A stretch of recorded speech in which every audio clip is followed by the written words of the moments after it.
There's a growing voice in spiritual and conscious communities that says you shouldn't charge for sacred work.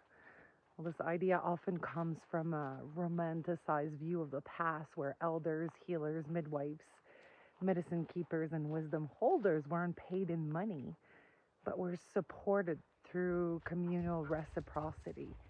People fed them, housed them, gathered wood for them, brought offerings. Their role was known and honored, and their needs were met by the village. In many Indigenous and ancestral society, this was the norm and still is in some places, but it wasn't free. It wasn't, it was communal. The sacred was embedded in life, and the community ensured the survival and well-being of those who carried sacred medicines because it was understood that their well-being was the community's well-being. The world has shifted, and now we live in a world where the village is fragmented.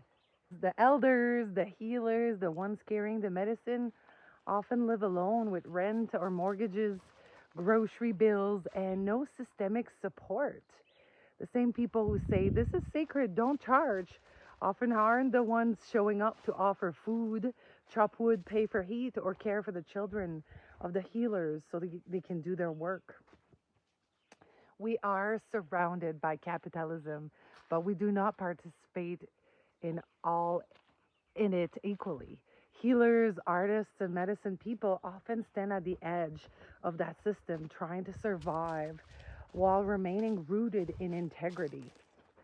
If we don't adapt the way we exchange energy, including money, we create a dangerous contradiction.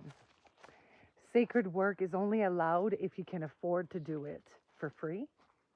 That's not sustainable, equitable, or community minded.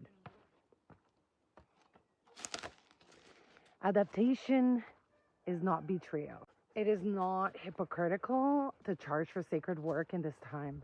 What would be hypocritical is to expect someone to do sacred work for free while living in a world where their basic needs are not met.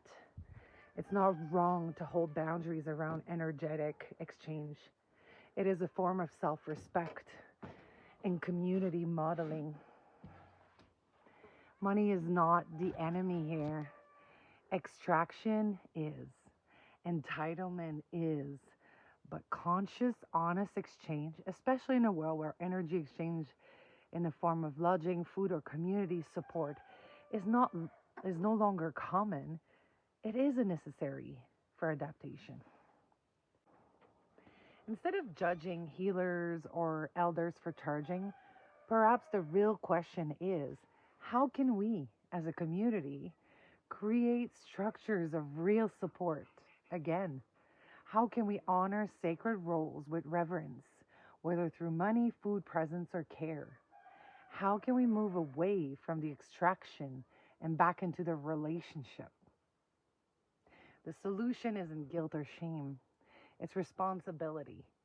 If we want to live in a world where the sacred is honored, we have to create that world together. And right now, money is often the most immediate and accessible way to do that.